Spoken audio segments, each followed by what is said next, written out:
Balita naman sa ibayong dagat, dating Pangulong Nicolas Sarkozy naakulong sa paggamit ng illegal campaign funds. Ang IFM Foreign News, hatid ni Idol Showby Gagarin.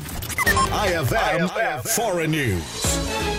Formal nang nakulong si Nicolas Sarkozy, dating Pangulo ng France, matapos hatulan ng 5 taong pagkakabilanggo dahil sa umunoy pagtanggap ng illegal na campaign funds mula kay Muammar Gaddafi ng Libya. Ipinatupad ang sentensya sa La Santé Prison sa Paris, kung saan siya nilagay sa isolation unit bilang seguridad laban sa ibang bilanggo na karamihan ay may mabibigat na kaso. Tumanggi si Sarkozy sa anumang espesyal na papor at sinabing haharapin niya ang proseso ng buong tapang. Sa kabila ng lahat, mariin pa rin ang pagtanggi ni Sarkozy sa mga paratang. Sa isang mensaheng ipinost niya bago makulong, sinabi niyang siya ay inosente at ang kanyang pagkakakulong ay bunga ng paghihiganti. Nagain na rin ang apela ang kanyang abogado para sa kanyang pansamantalang paglaya habang tinutuligsa ang umano'y kawalang basihan ng pagkakakulong. Para sa IFM Foreign News, ako si Idol Showby Gagarin.